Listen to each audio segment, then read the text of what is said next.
नमस्कार दोस्तों, मैं हूं रवि और आप देख रहे हैं हमारा YouTube channel Ravikant stabilizer workshop. तो दोस्तों, स्वागत है आपका हमारे इस यूट्यूब चैनल में। और आज का वीडियो है हमारा 10 kVA transformer wiring data automatic का है, जो कि 90 वोल्ट से 300 वोल्ट तक वर्क करेगा। तो सबसे पहले अगर आपने हमारे इस चैनल को सब्सक्राइब नहीं किया है तो सब्सक्राइब कर लीजिए और बेल आइकन प्रेस करके ऑल पे भी क्लिक कर लीजिए, ताकि वीडियो की नोटिफिकेशन आपको समय समय पे मिलती रहे। और वीडियो को लाइक नहीं किया तो अभी से लाइक कर लीजिए। तो चलिए चलते हैं वीडियो की तरफ और देखते हैं 10 kVA automatic transformer winding data. तो दोस्तों, जैसा कि आप देख पा रहे हैं, यह है 10 kVA 90 volt to 300 volt automatic transformer winding data, जिसका इनपुट रेंज है 90 वोल्ट टू 300 वोल्ट और आउटपुट रेंज है इसका 200 वोल्ट से 250 वोल्ट के बीच। तो सबसे पहले जैसा कि जानते हैं 0 वोल्ट की हमारी लूप निकलती है, तो ये है 0 वोल्ट और इसके वोल्टेज रेंज जो हैं वो होंगे 138 वोल्ट। दूसरा होगा 68 वोल्ट का, तीसरा होगा 40 वोल्ट और चौथा होगा 45 वोल्ट और पांचवा होगा 9 वोल्ट। तो दोस्तों, ये इसके वोल्टेज रेंज हैं। जब हम इस सारे वोल्टेज को कैलकुलेट करेंगे यहाँ पे, तो ये हमारा 300 वोल्ट एक्यूरेट हो जाएगा, ठीक है। और दूसरी तरफ हम निकालते हैं 024, तो ये 0 वोल्ट की लूप है और ये है 24 वोल्ट। तो सबसे पहले इसको टर्न निकालने के लिए इसका हमें टीपीबी की ज़रूरत होती है और टीपीबी निकालने के लिए बॉबिन साइज और कोर साइज की ज़रूरत पड़ती है। तो जो हम कोर रखेंगे, वो रखेंगे 8 नंबर की कोर होगी। और इसके बीच की पट्टी की जो चौड़ाई होती है, यानी कि ये हमें इसके बीच की पट्टी की चौड़ाई चाहिए, ये वाली। तो इसकी चौड़ाई जो होती है वो होती है 2 इंच। और इसका जो हम ट्रांसफार्मर का मोटाई रखेंगे, यानी कि स्ट्रेक यानी बॉबिन, ट्रांसफार्मर की मोटाई ही बॉबिन होती है। तो जो बॉबिन होगा हमारा वो होगा 7 इंच, यानी कि 7 इंच 7 इंच की बॉबिन होगी और 2 इंच इसका पत्ती की चौड़ाई है। तो इसमें हम क्या करेंगे कि 2 गुणे 7, यानी कि ये हो जाएगा 14। तो ये जो 14 निकल के आया, ये हमारा निकल के आया बॉबिन एरिया, यानी कि बॉबिन का चौड़ाई और बॉबिन की मोटाई, यानी कि कोर एरिया। तो इस कोर एरिया को जो 14 निकल के हमारा आया है, इसको हम 7.5 में भाग देंगे 14 से। तो ये हमारा हो जाएगा इक्वल टू 7.5 डिवाइडेड 14। तो इक्वल टू हो जा रहा है ये 0.53।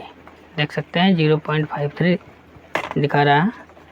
तो ये 0.53 जो ये निकल के आया, यही है हमारा टीपीबी।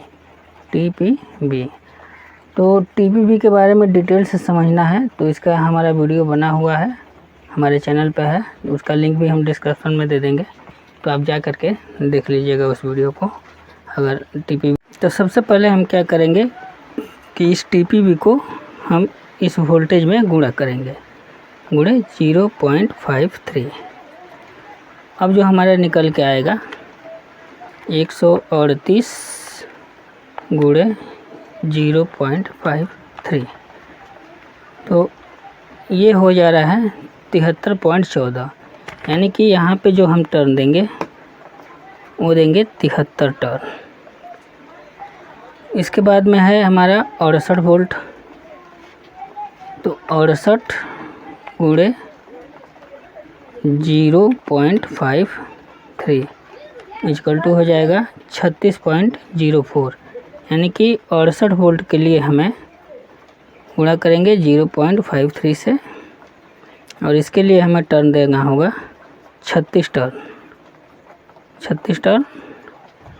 और इसके बाद में है 40 वोल्ट, इसके में भी हम गुणा करेंगे 0.53 से, तो 40 इंटू 0.53 21.2, यानी कि 21 टर्न हमें देना होगा 40 वोल्ट के लिए। इसके बाद में हमारा 45 वोल्ट, तो 45 वोल्ट में भी 0.53 से गुणा करेंगे। 45 गुणे 0.53 गुणा करेंगे, ये इक्वल टू हो जाएगा 23.85। तो 45 वोल्ट के लिए हमें 23 टर्न देने होंगे। और इसी तरह से हम 9 वोल्ट में भी गुणा करेंगे, गुणे 0.53, तो 9 गुणे 0.53, तो ये हो जा रहा है 4.77, यानी कि 4 टर्न दिखा रहा है, तो 77 है, तो हम 5 टर्न भी दे सकते हैं, 4 टर्न भी दे सकते हैं, तो हम यहाँ पे 5 टर्न देंगे। ठीक है। अब इसके लिए इसके बाद में आता है 24 वोल्ट के लिए। तो 24 में हम यहाँ पे कुछ वोल्टेज बढ़ा के लेंगे, तो 26 वोल्ट ले लेते हैं। तो 26 गुणे 0.53 इक्वल टू हो जाएगा 13.78, यानी कि 13 टर्न भी दे सकते हैं और 14 टर्न भी दे सकते हैं। तो यहाँ पे हम देंगे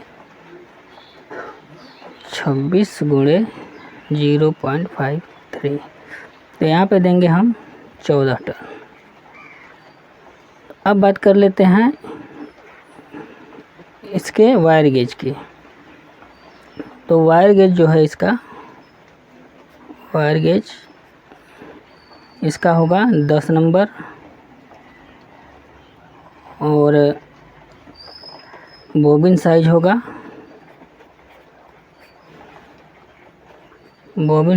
इसका 7 इंच, और कोर साइज है इसका 8 नंबर, और टीपी भी है 0.53। और इसका वायर गेज जो है इस तरफ जो हम यूज करेंगे सारे वोल्टेज के लिए, वो 10 नंबर के वायर गेज यूज करेंगे, और 0.24 के लिए जो हम वायर लगाएंगे वो लगाएंगे 19 नंबर। तो ये 19 नंबर की 0.24 के लिए हमारी वाइंडिंग होगी। और सारा कुछ तो बता दिए, तो यही है 10 kVA 90 वोल्ट और 300 volt automatic transformer binding data. तो इसमें कुछ छूट गया हो तो कमेंट कीजिएगा। वैसे तो सारा कुछ हमने बता दिया है, फिर भी कोई चीज़ छूट जाता है और कोई चीज़ ना समझ में आए तो भी आप कमेंट करिएगा। तो मिलते हैं अगले वीडियो में, और चैनल को सब्सक्राइब कीजिए और बेल आइकन प्रेस करके ऑल पे भी क्लिक कर लीजिए, ताकि वीडियो की नोटिफिकेशन आपको समय समय पे मिलती रहे। तो चलिए चलते हैं और मिलते हैं अगले वीडियो में, तब तक के लिए नमस्कार।